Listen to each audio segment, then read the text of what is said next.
Yeah, and very welcome to our first meeting of the meditation discovery cycle tonight. I'm happy that so many people from all over the world are here with us. So it's really good from sitting so in isolation, although I'm with my family, but still alone at home. It's really beautiful to see all of your faces here and ready to practice together. I find this quite challenging times. It's due to personal history, and I also meet other people.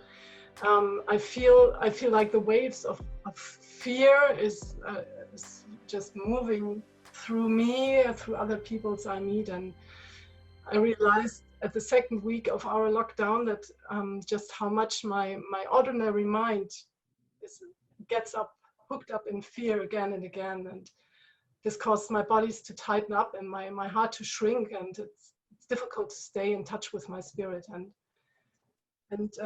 at that point, it's really I'm so grateful for our practice, but because it helps me to stay with the uncertainty and to stay with this fear. And when I'm able to do that, then I feel like my body is relaxing, my mind is clearing, my spirit lightens up, and my heart opens.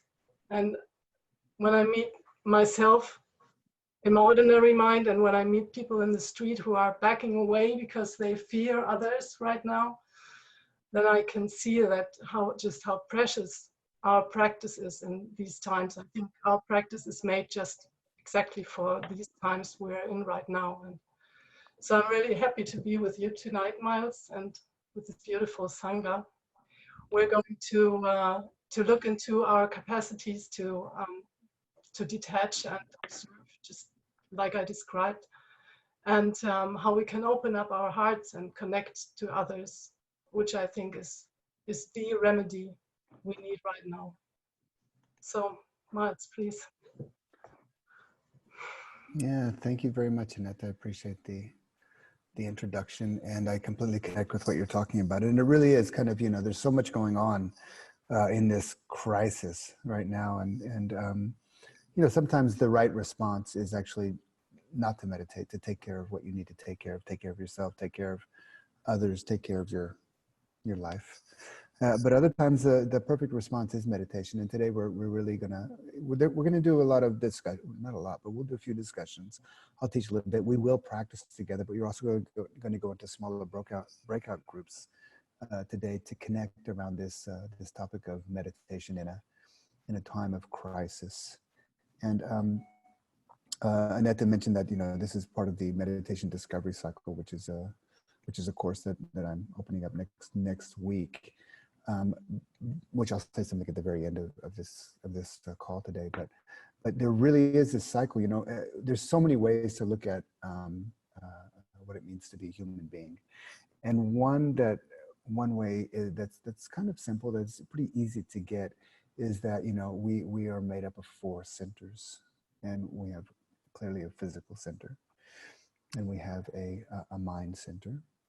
That could be either through intellect or the development of mindfulness, what Annette was talking about, this detaching and observing. We also have a heart center.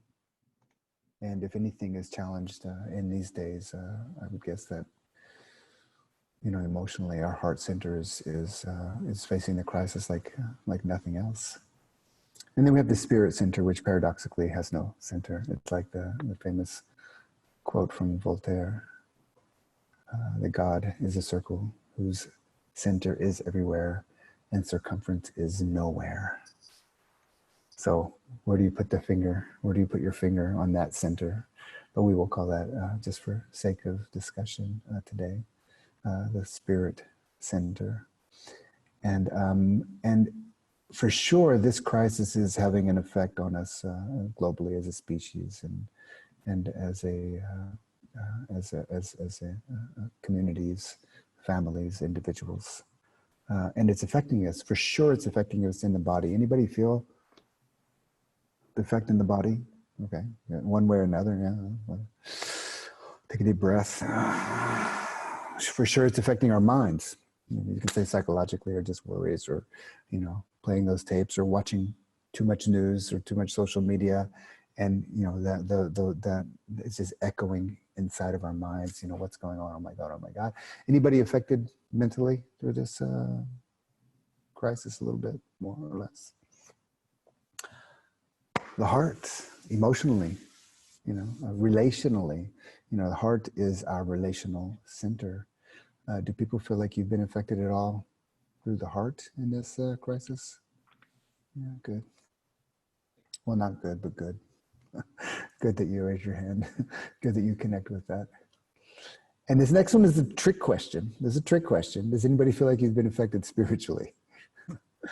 And the reason that this is a trick question, because, spirit absolute is unaffected by anything. It's actually, it wouldn't be absolute if it wasn't unaffected by anything. It was there before the Big Bang, and then the Big Bang came, and it was still there. And then here we are 14 billion years later in this whole kind of development of our universe, and spirit absolute is still there. And in however many more billion years, when it all poofs or crushes or whatever happens, God only knows, spirit will still be there. So yes, sure, I feel expected. I do feel on a personal level affected spiritually by this whole crisis. But when I really can drop into that place where I align in one way or another with spirit absolute, then I find my true resource. And this comes through the practice of meditation. And this comes through a commitment to in whatever level you can, but it does take a commitment, or certainly an intention to discover who you are at your deepest. Beyond the history, beyond the story, beyond all the identities, beyond your preferences, beyond your fears and desires, who we are at our deepest level. And I began my meditation many years ago, but around 98, 99, I guess, I started going to Burma to practice meditation, and I was going there for several years, practicing in Pandita Dharma with a teacher named Sayadaw Pandita. And at the end of one of my retreats, for those who don't know, I live here in Israel. I'm American, but I live here in Israel. I'm half Jewish. My father was Jewish, my mother converted, but that's a whole nother story. But anyway, I kind of identify, part of me is Jewish and part of me is also, secular Christian, I guess you could say. So I kind of inhabit that area, but I was on retreat, which I most identify with Buddhist, by the way, but I'd been several retreats inside of Pandita. I would do my formal meditation interviews with him, and he always kept it formal. And then one day at the end of one of my interviews, after quite a process that I'd been through with him, he asked me if I wanted to teach the Dharma in Israel. And this was some years ago, 20 years ago, about a little less than 20 years ago. I'd never been to Israel. I didn't really have, I kind of maybe thought, it'd be a nice place to visit. I had no intention to come here. Certainly had no intention to live here. I certainly had no intention to teach meditation or the Dharma in Israel. And it kind of caught me by surprise. And I said, that was around the year 2000. And in the year 2000, Israel was going through one of its biggest intifadas between basically the Israelis and Palestinians, which is a whole political issue, which is a whole nother topic. But it was on fire here, both in the West Bank and Gaza and Palestine and Israel. It was really, a lot of things were happening, and there was a lot of unrest, and, buses were blowing up and cafes and all kinds of stuff was happening in the West Bank and in Gaza. And anyways, the story, it's an old story.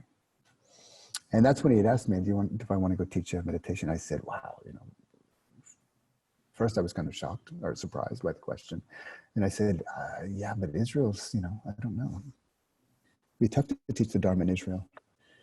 And he said to me, teaching the Dharma in Israel, again, this was during the Intifada, he said, it's like digging a well in the middle of a forest fire. And that's very much what our meditation practice is. It is literally like digging a well in the middle of a forest fire. And quite by coincidence, fate, whatever. A few months later, when I was kind of in Europe, I was around teaching Aikido. I was invited by an old friend to come to Israel, completely coincidental. And I came, and it was in the middle of this one of these intifadas. Nobody was coming to Israel. I felt it directly. I felt, wow, this is like, it was very intense. It was like a war. And, I came here to teach Aikido, but it was also for me, that's also a Dharma. And I experienced directly, that no matter what's going on around us, when we dig a well deep enough to reach the source, to be nourished, to get the only real true resource in a forest fire is water. And the only true resource when the world is on fire or in a crisis like this is our spiritual depth, our very own spiritual depth, because that's a resource that it's tough to reach, especially when we're facing a crisis like we're facing now.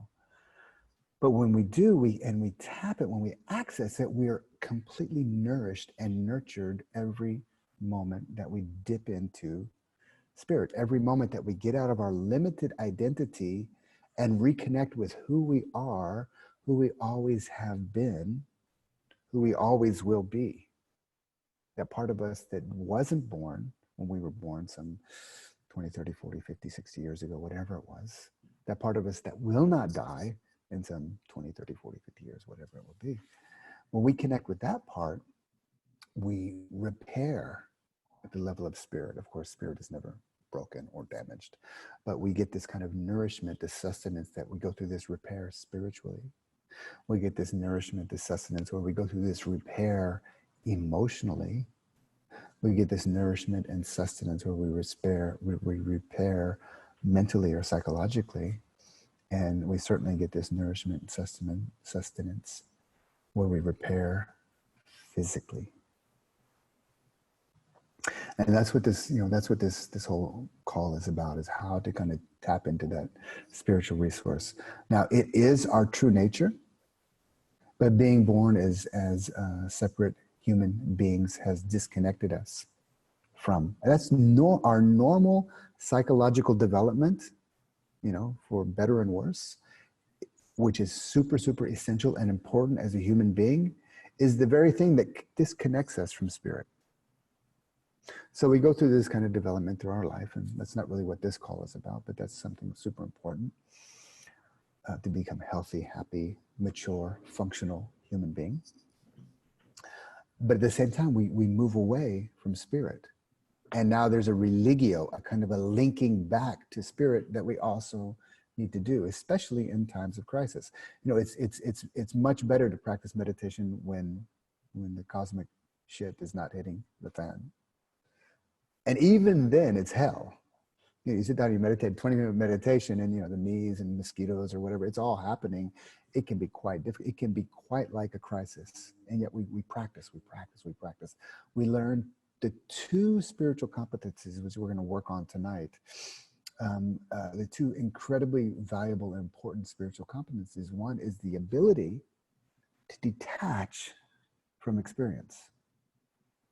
Absolutely necessary for any type of spiritual development. In fact, most spiritual development, the first part of the path is really that, to be able to detach from the very thing which we are identified with.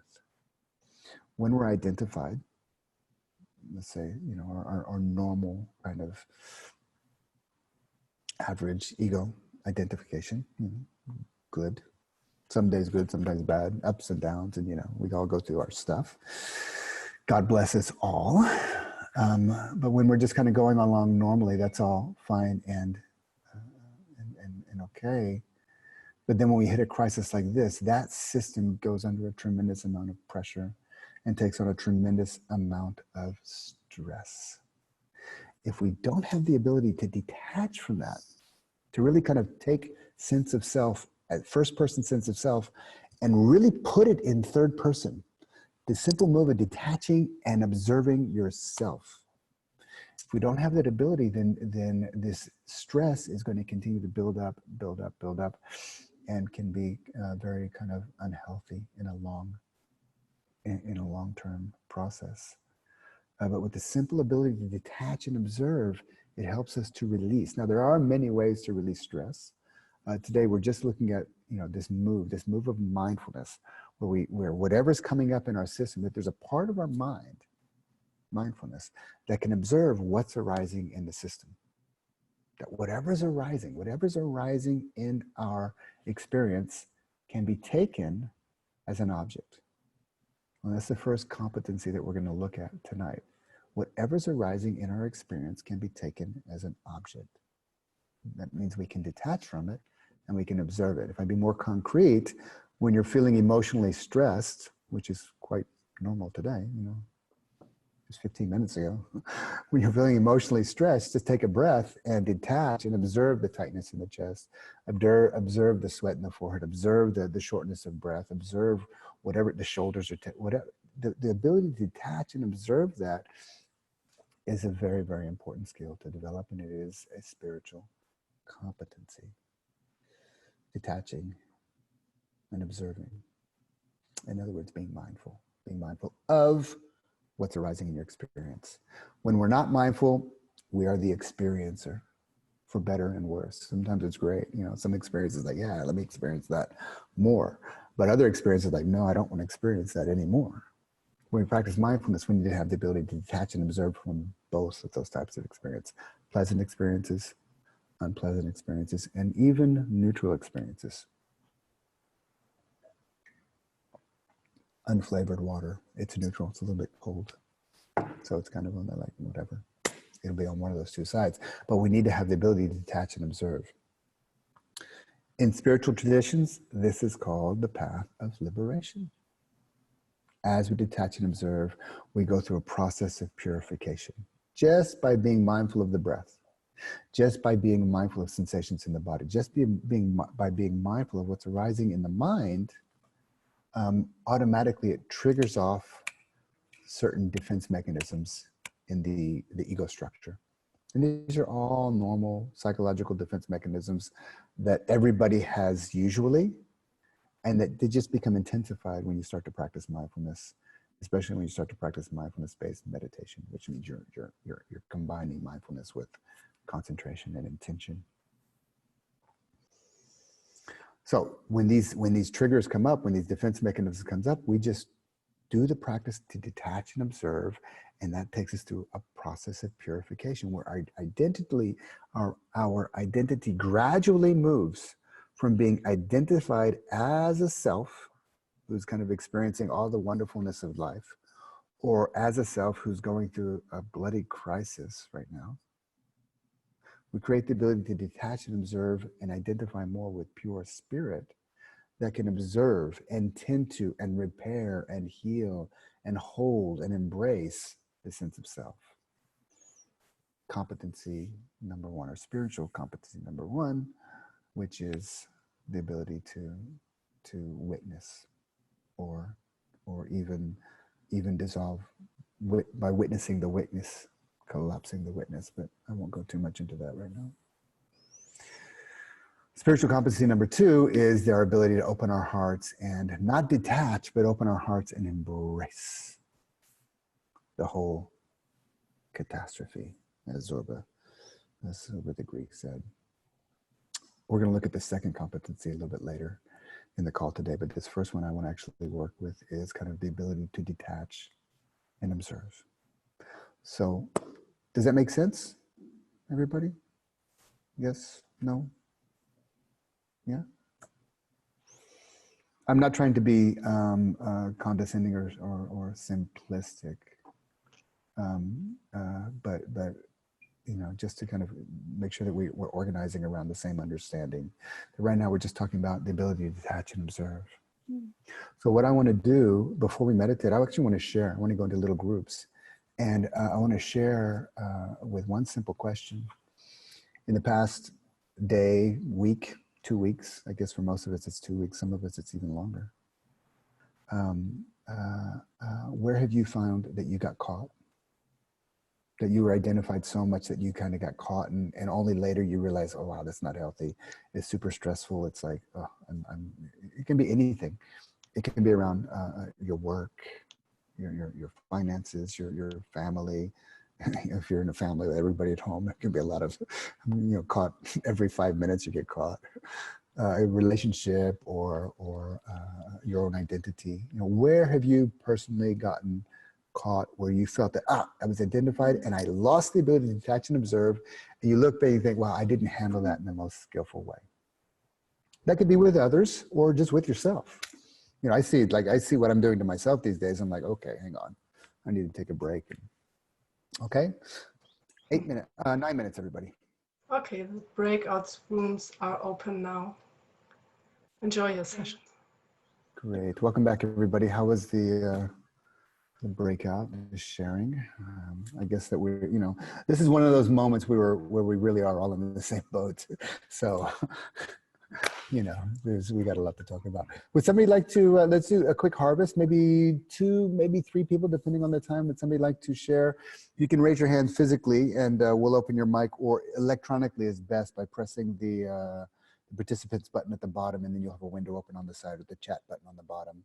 And then you can raise your hand electronically. But if we see some hands come up, if somebody would like to share what came up in your room, or what anything that came up for you. When I have my groups, my courses online, we always get, everybody's used to it. But when it's in the community calls, it's always people are a little bit more shy. But I know there's some people out there that are not shy. Yes, yeah, okay. So Ulrike's hand is up, even though it says Melanie. Annette, can you open up? Okay. Can you hear me? Yes, we can hear you. Okay, yes, of course. Melanie is my daughter, one of my daughters. I just had the last hour something what made me nervous, because my computer crashed last week, and I couldn't meet in the meditation rooms, in the Zoom rooms, our meditation.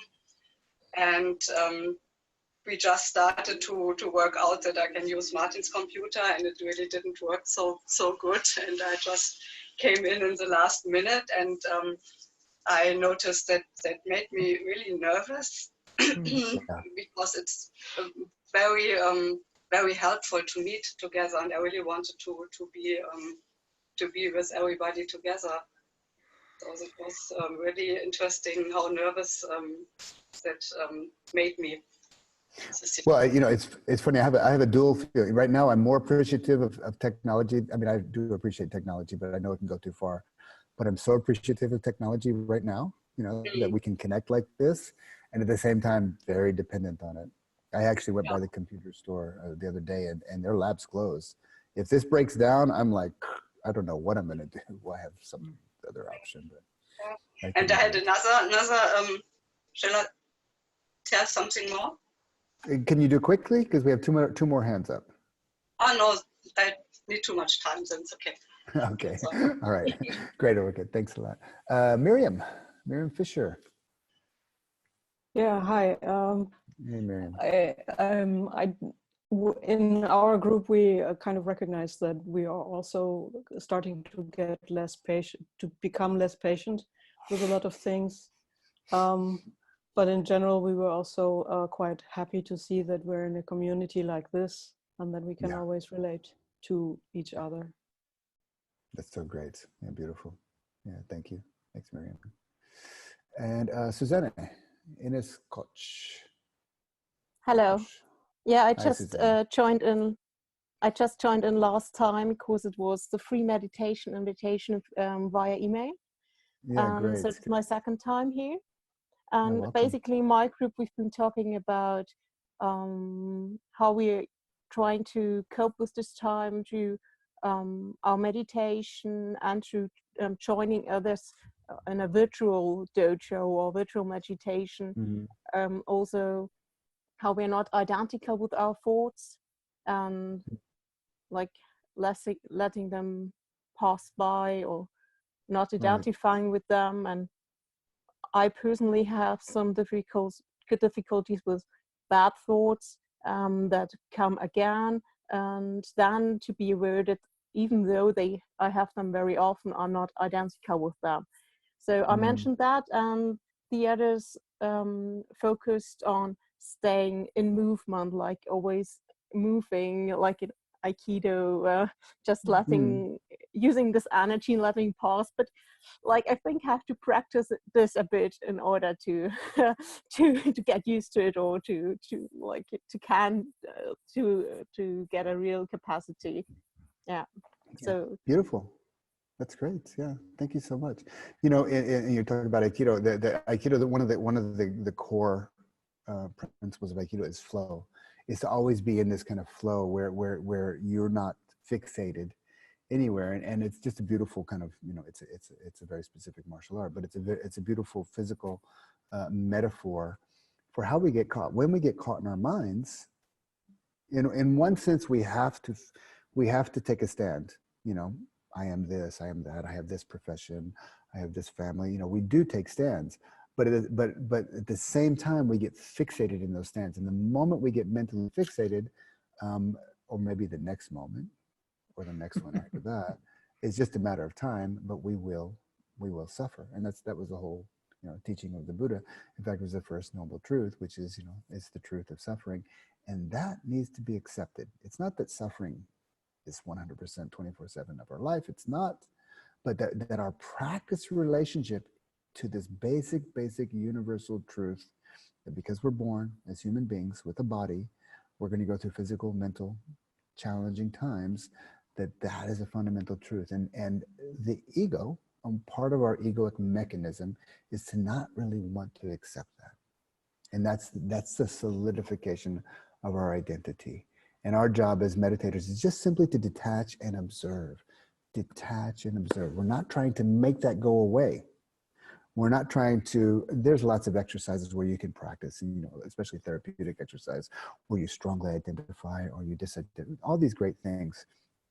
But with mindfulness practice, we let go of all agendas and we simply detach and observe. And that simple practice, and this is what we're going to do now, that simple practice of detaching, observing, and having the right relationship to experience, the right relationship to thoughts that arise, like Susanna just mentioned, like a cloud floating by in the sky. Another metaphor is you're standing on a platform, a train platform. The train pulls in, the doors open, the train of thoughts come in, the doors open. You, with mindfulness, don't get on the train, the doors close, and you see the train leave the platform until it's gone. And that's kind of another metaphor for simply being mindful with our experience, whatever's arising in the body, being mindful of whatever's arising in our mind. We could also say whatever's arising emotionally in our hearts, and just in fundamentally what's arising in our experience. So this is our first capacity. We're actually going to do let's just do a short meditation, because I do want to do another practice after this. A short 5-minute meditation of simply detaching in the body, mind, and heart. Okay, so finding a comfortable position.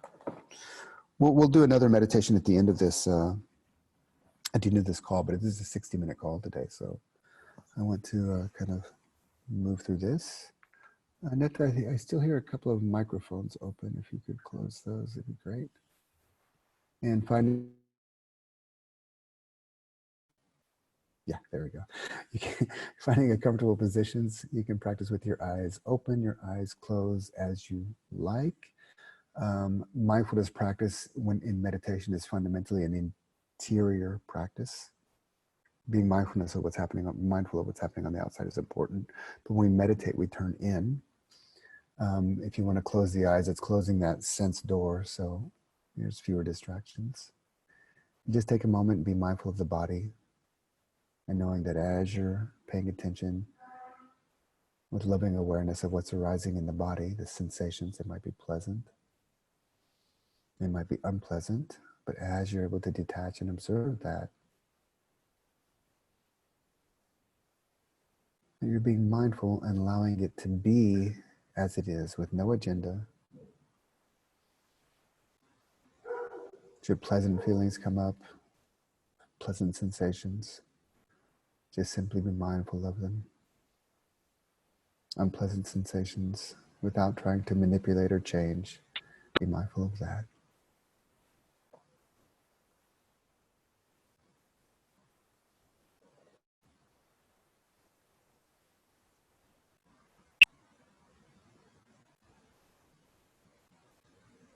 And shifting to the breath and being mindful of the breath and how does it feel, the precise physical sensations as you breathe into the body.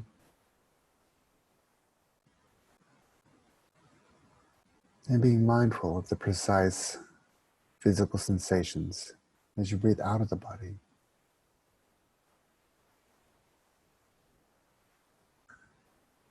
The breath might be moving fast, it might be moving slow. It might be a long breath or a short breath. There's probably pressure and tension and relaxation and expansion, maybe some hardness, maybe some softness. Whatever the case may be, just allowing your attention to be anchored in the sensations. And by doing so, knowing that you're being mindful.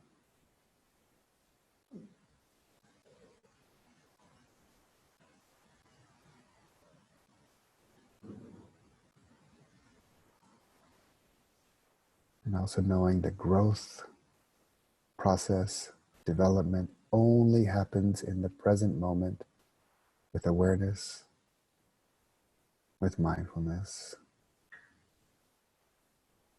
So that means as you're being mindful, also be mindful of how things are changing, how things are processing. They may process in a way that becomes more pleasant. They may process in a way that becomes more unpleasant. But if that is the truth of your experience, then that is your object of meditation. Detaching, observing. Notice when you get caught on the train and simply detach and observe that, anchoring your mind, your mindfulness back in the present moment with the breath.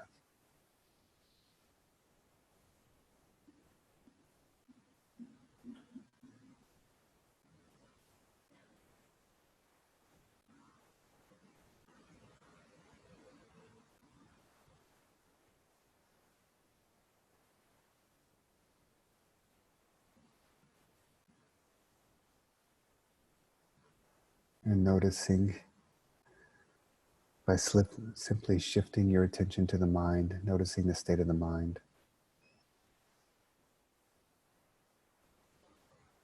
Is there thinking? Is the mind reflecting on the past? Is it projecting into the future? Is the mind open or is it contracted? Is the mind relaxed or tense?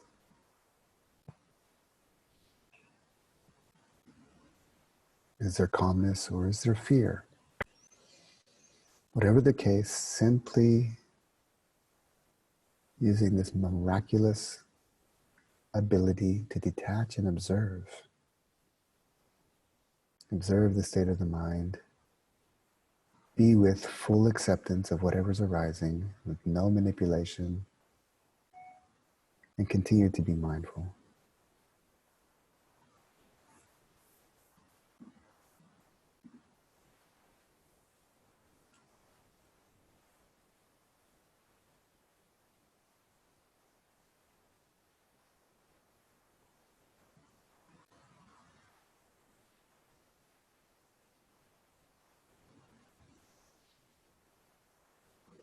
Knowing that mindfulness-based meditation is how we detach from experience, not by denying or ignoring what's arising, but by fully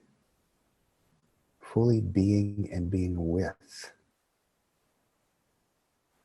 Being means we are not identified in the experience, and being with means we are not disconnected from experience.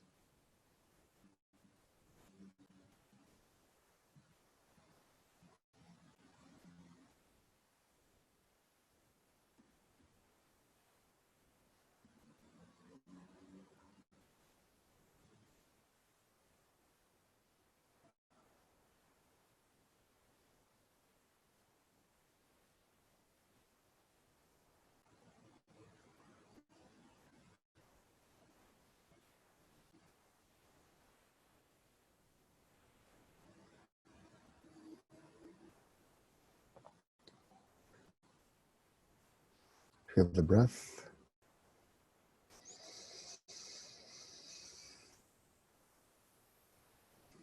Feel the body. Feel your inside.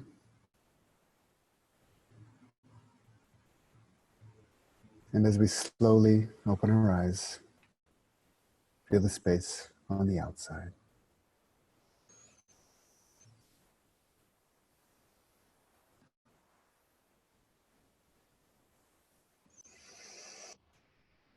So now that we've practiced a little, created a little bit more capacity to be and be with, we're going to bring this spiritual skill into feeling the heart. And we're going to go back into breakout groups, and this will be a shorter breakout group, just 5 minutes. But we're going to do a sentence completion exercise. And in sentence completion exercise, I give you part of the sentence, and then you have to fill in the blank. You have to complete the exercise. Annette, can we demonstrate for a minute? Sure. So what the sentence completion exercise is like, in my life, let's say recently, I have felt disconnected, emotionally disconnected, blank. Recently, I felt, this is a crisis, this is kind of, it's normal. Yeah? I felt emotionally disconnected, blank. Blank is the situation. So the exercise, I go first, then Annette goes, then I go. Then we'll just do a couple of rounds, Annette, so people can see it. Mm-hmm. And I'll go first. In my life, I have felt emotionally disconnected around the financial distress, and for our family. Yeah. It's stressful. Recently, in my life, I've found myself emotionally distressed with the existence of my practice, my clinic. Your clinic, right? Yeah. Recently in my life, I've felt emotionally, I said disconnected, you said distressed. Either word is fine. Yeah, they're kind of the same thing. I felt emotionally distressed discussing finances, emotionally disconnected discussing finances with my wife. So that's like, that's like a tough one. Yeah. Yeah. Recently in my life, I felt emotionally disconnected when needing to limit the radius of action for my son. Don't go out, don't meet friends. Yeah, great. Thank you, Netta. Now the whole point is, we both took things that are really in our life, yeah. And you can be distressed or disconnected, it doesn't really matter. But the point is, those things I'm talking about, I'm feeling them now. And I'm feeling them in this capacity, in this greater container of practice, of mindfulness practice. Okay, so that's the practice. You can be as deep or as shallow as you like, as feels comfortable for you in this editing. We're only doing this 5 minutes, so you should be able to do 3 or 4 rounds.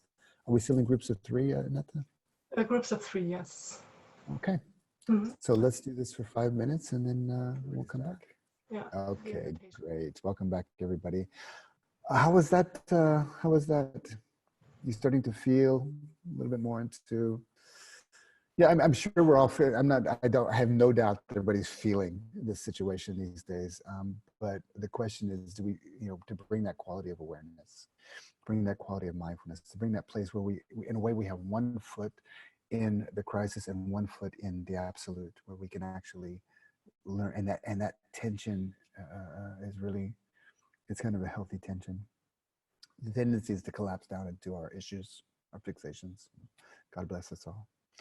I would love to do a little bit of sharing, but and we will. But I do have to respect the time for some people, because we're coming up on 60 minutes, and this was meant to be a 60-minute call. So I have a couple of announcements to make, and then if you can stick around, we'll open up, we'll do a little bit of harvest. I would love to hear how this is going. Plus we had I think Kayla had her question, her hand up we missed from previously, and there was a good question here that came up about attachment, which I think is important to talk about. So if you can stick around, I'm just going to make a couple of announcements, and then we'll kind of formally finish, but then we'll continue for those who can stick around. First, I want to say thank you all for joining this meditation in a time of crisis call. I'm going to be doing about 3 more of these. I'm going to be doing these weekly for the next few weeks. And in a way, it's a way to kind of, give something back to the community, to gather around meditation, take some valuable practices that I believe we can all easily apply. It's not easy to remember to apply them, but when we do remember, it's rather easy to apply to our life. And so I'll be doing these weekly. We'll probably shift to doing them on Thursdays. I have to double check my calendar to make sure, but it's going to be around this time on Thursdays. And the other reason I'm doing this is for the purposes that next week on Sunday, this time, I'm beginning my meditation discovery cycle course. It's kind of an open-ended year-long program that we get together as a meditation community, and we go through a whole year process of a cycle of discovery. So meditation in the body, meditation in the mind, meditation in the heart, meditation in the spirit. We actually spend a full month on each one of those domains. And in the 5th month, we kind of do an integration month. And then we return to meditation in the body. And there's lots of great exercises and weekly practice videos that you get. And normally in this course, we meet just twice a month. But during this period, where we're all kind of under lockdown, I suppose, we're going to meet weekly. So we'll be doing these weekly. And it's similar to what we're doing here. It just goes deeper because it's a practice community, and we really get to know each other. And there's a forum, like a Facebook group, where we all connect, and we start to do a lot of communal stuff. A lot of meetups happen. And if you're on this call, you will get an email about that. So I'll tell you what I can do quickly. I can put the link here if anybody's interested in looking at that. Now, I also, just before I finish off with that, I do want to say that I realize some people do have financial considerations at this time. So if that's your case, but you still have a sincere intention to practice, and even though this is a business and I have lots of costs, I have to be able to kind of put these things on. Nobody will be turned away for financial reasons. So, I consider this is just still such a valuable resource. So just let me know if that's the case. Okay, so to make a kind of a formal ending, I invite you all to stick around, but for those who do have to leave, thank you very much. Sorry, we went over 2 minutes. Thank you for joining. You'll get an email about the next one. As I said, I think it's going to be on Thursday, but I'll set that up, and then I'll set up the next 3 weeks of meetings. So thank you, and I wish you all the best. I hope the practices can be applied to your daily life in this time. Now, for those who stuck around, let's do a little bit of a harvest. There was one question that I do want to circle back to that came from, where is Rena? Yeah, Rena was asking about detachment, Rena Cruz. I do want to come back to that. But before that, I'd like to do a little bit of a harvest. And also Kayla had a question. Before we go to the questions, would 1 or 2 people like to share how this last process of just simply talking about Mr. Mark Curate, Marcos, if you could open up his mic. Hang on, Mark. Hang on. And all right. There you go. Actually, a friend of mine who's in hospice right now had a stroke last night, and it might be that he's going to die today. Most of us think that's the case. So I have to get off now. I would like to stay on longer, but there's just little time. So Sure. I want to just take a short moment to thank you, Miles, for doing this. I think that when there's more stuff up, it's that much harder to remember, to watch, to distance yourself, to create that distancing, not that distancing, the internal witnessing. Yeah, sure. And right. so just as a reminder, I'm really appreciative that you created this, and that what you said, I thought I even took a couple notes. Maybe you saw me pick this thing up. I made notes to myself to recall, because we get these reminders all the time, but somehow we don't remember all the reminders that we're always getting. So any good stuff like this that comes, I'm really appreciative of, and I wanted to thank you. Yeah, you're welcome. And also, it's even that much more important that we stay open to connection. You know, when everything inside of us is saying just close, close the heart, protect the self. And we may have to do that. That's fine. But also, these are two competencies that need to be balanced and developed in our practice. Yeah. Thank you, Mark. Yeah, it's good to see you, man. So thank you. And I thank you all. And I imagine I'll see you all again soon, maybe even next weekend.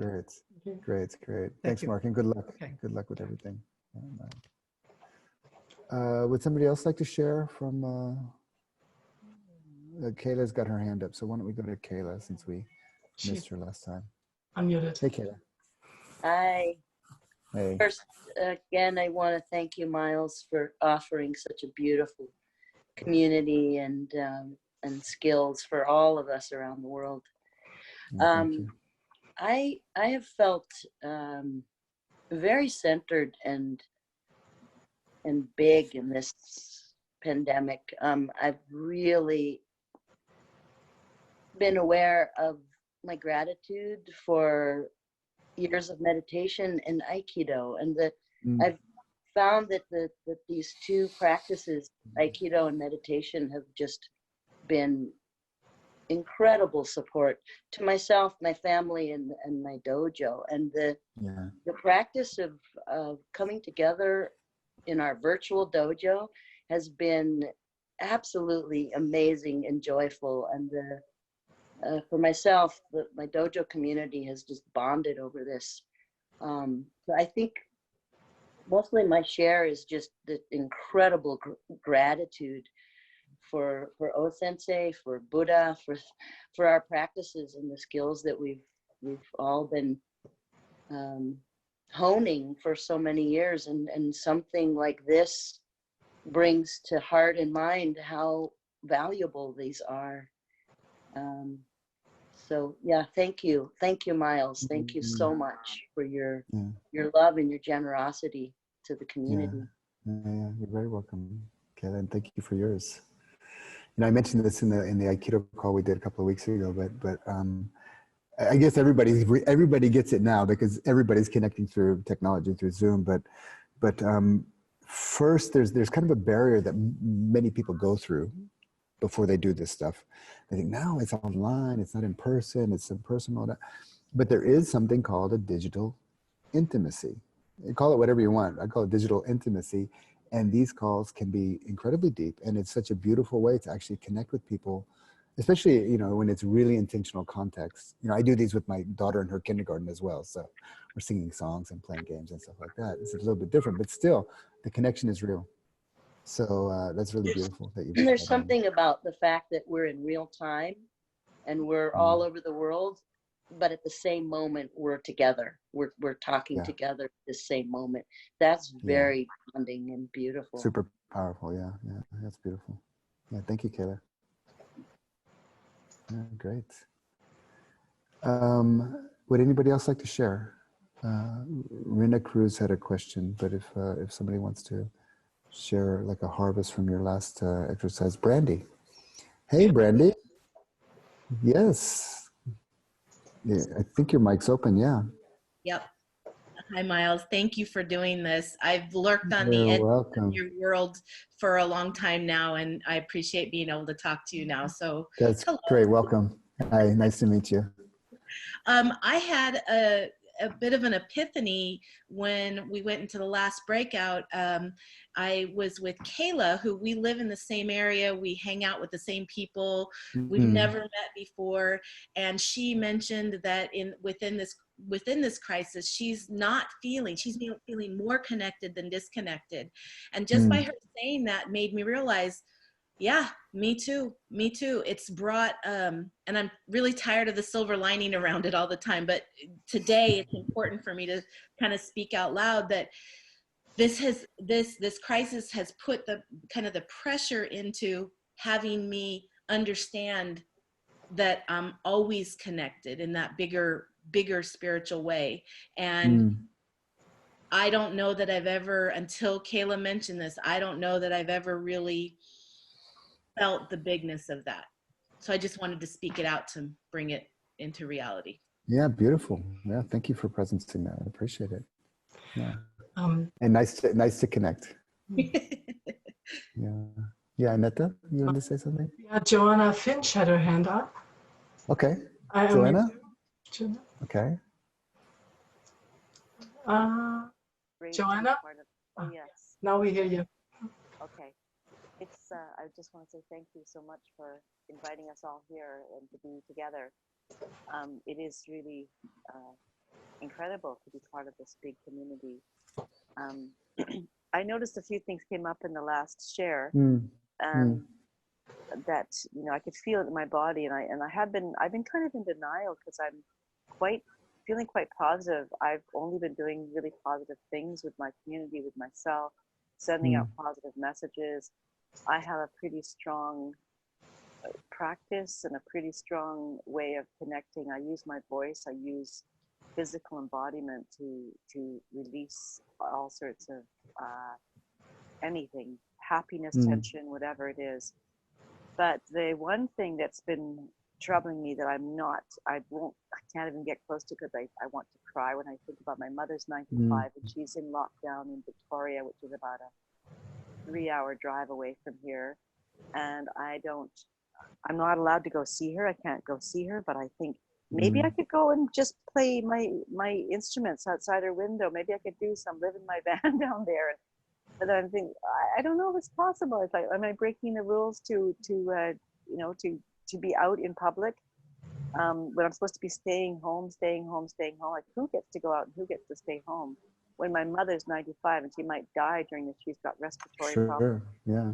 You know, so that's a thing I worry about more than anything. But I talk to her and I do concerts with her every day online. I mean, I just phone her, have any kind of visual connection. She doesn't have any devices. So that's been my, that's the one that, you know, I have a lot of faith. I've had a beautiful life with her.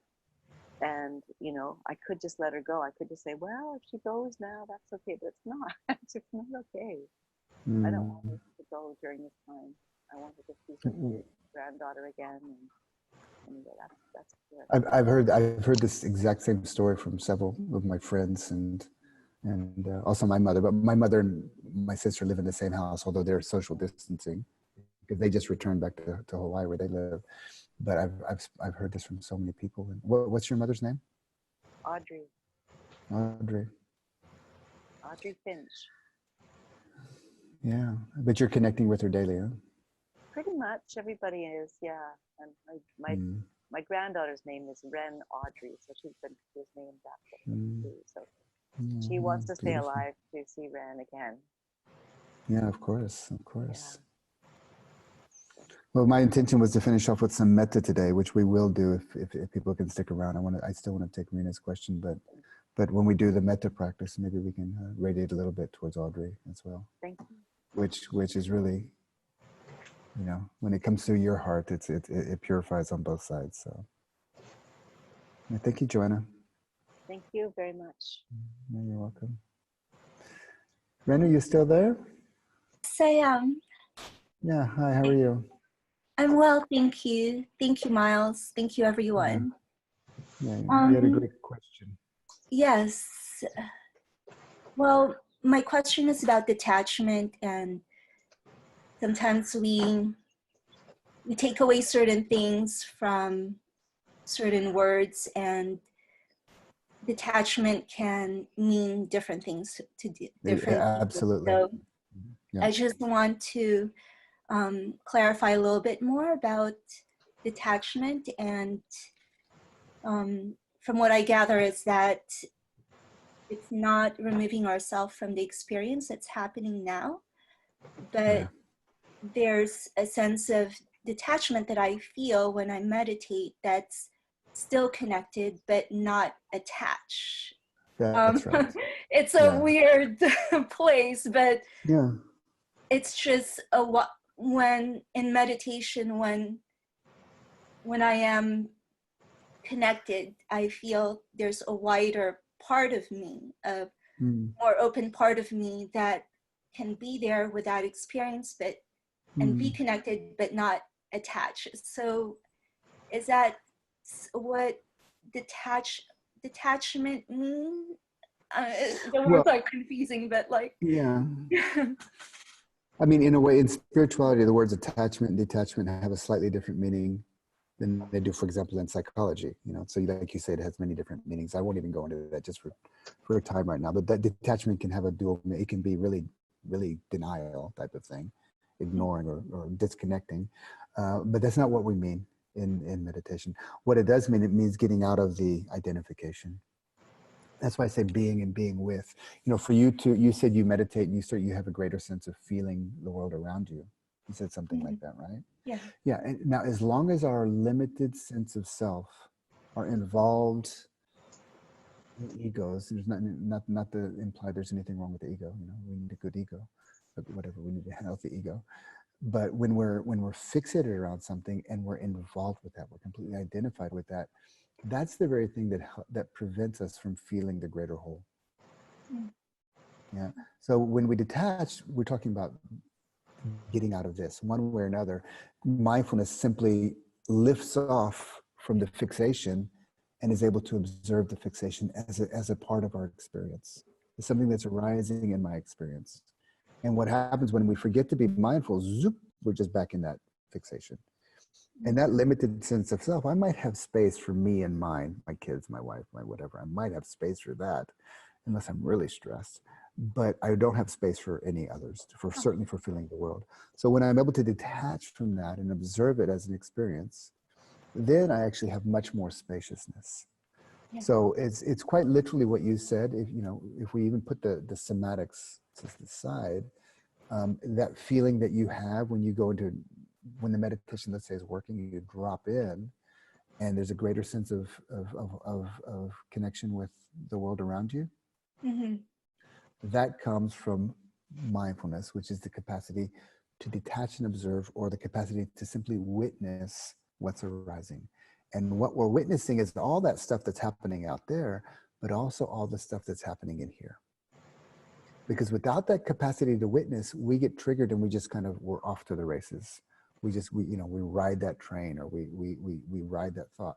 We're back in another loop, and it's just another lap around hell, more or less. It can be an easy lap, I keep singing the same song or whatever, or in my head, or it could be, I'm repeating conversations that I had 20 years ago.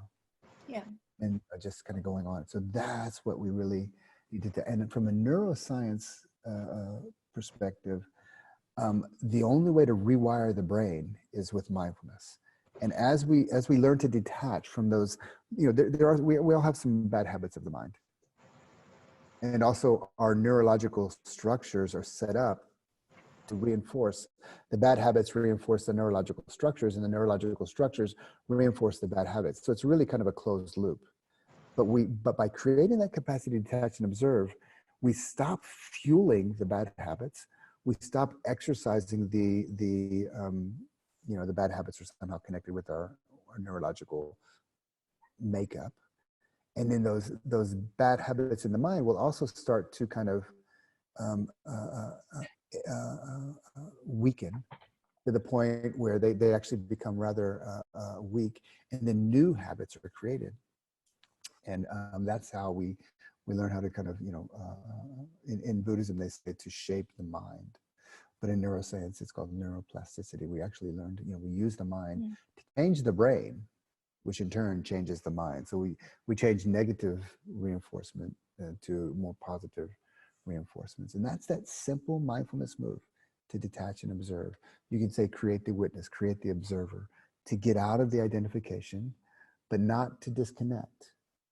Mm-hmm. It's a really, really delicate relationship. Yeah. To get out so you can be in yourself, and be with what you detached from. So it doesn't mean disconnect. Okay? Thank you so much, Miles. Yeah, you're welcome. Where are you calling from? Or where are you joining from? I'm today? From the Bay Area. Great. Kayla Sensei, I don't see you, but hello. Great. And also train with Nado Sensei. Fantastic. Oh, nice to meet you. There's Kayla. Yeah, there's Kayla. Great, Rena. Thank you so much. Thank you. All right. So I don't see any more hands. Shall we do a few minutes of metta as promised?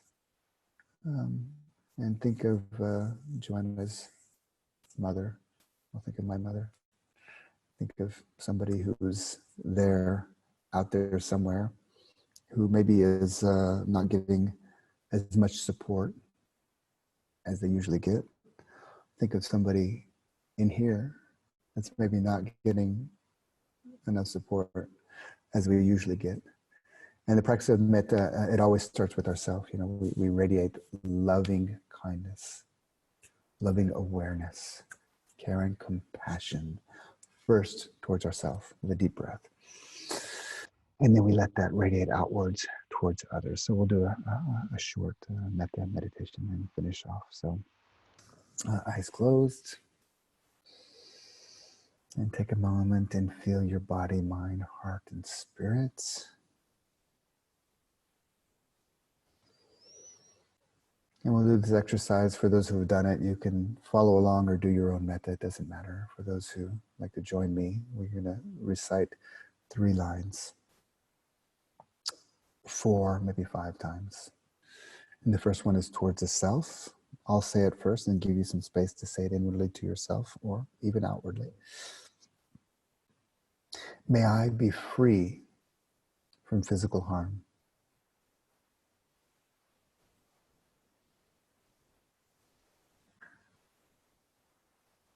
May I be free from mental suffering.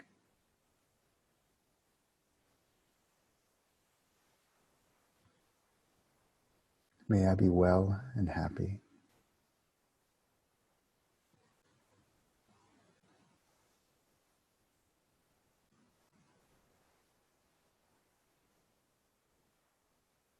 Yeah, we're going to radiate out from ourselves to our loved ones. And may my family and friends be free from physical harm.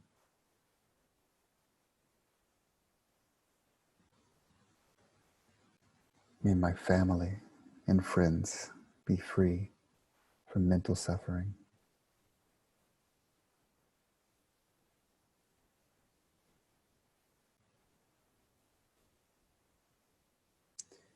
And may my family and friends be well and happy.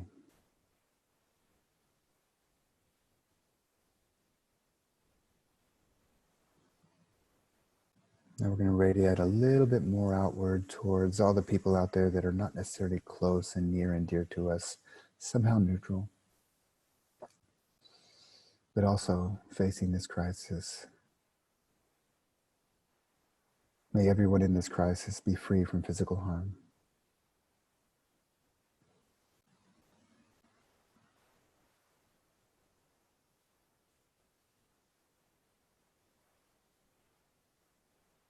May everyone in this crisis be free from mental suffering.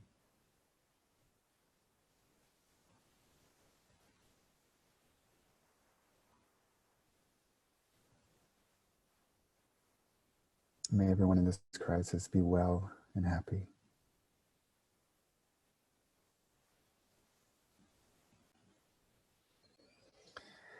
And even though we have big open hearts and we radiate our love and kindness and care and compassion to the world, there are people in the world where we just have a hard time connecting with. It could be somebody we know personally, it could be a political figure, it could be somebody who you pass on the street, the guy who cut you off in traffic. Well, I guess nobody's driving now, so. Anyways, the so-called enemies or difficult people. You shouldn't have to think too hard to find somebody that your heart is not always open to.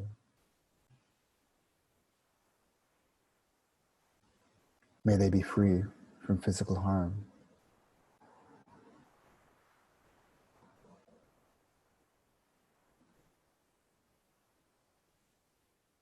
May they be free from mental suffering.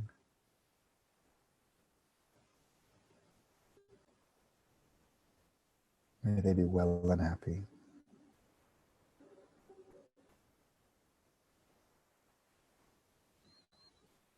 And finally,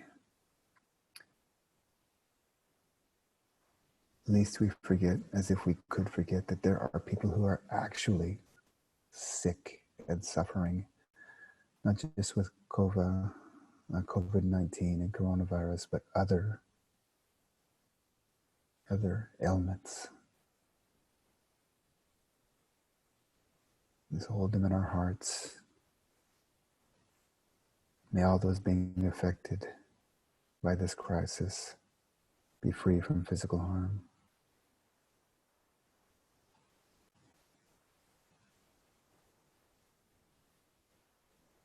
May all those who are sick and being affected by this crisis be free from mental suffering.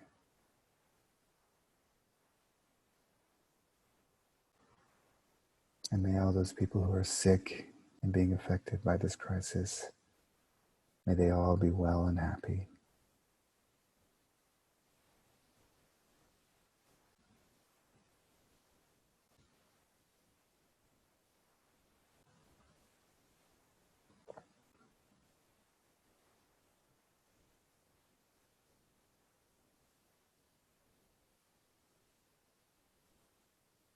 Feeling the body,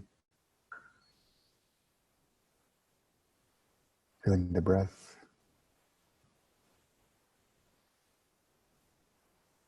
relaxing the mind,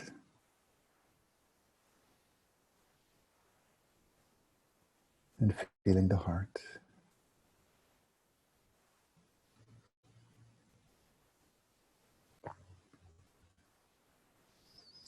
And as you slowly open your eyes, connecting with all the beautiful people through our devices.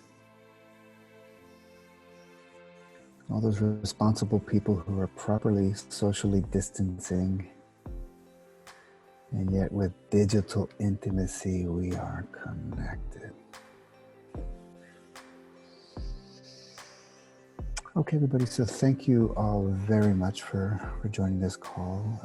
I'll send a mail tomorrow with the replay and some information about the course. We'd love to have you join us for this course. We went through it a whole year last year, and the deep spiritual bond that the community created was something very special, and I'm looking forward to continuing that. So thank you all very much. Maybe we open up the mics. And everybody, yeah, thank you all very much.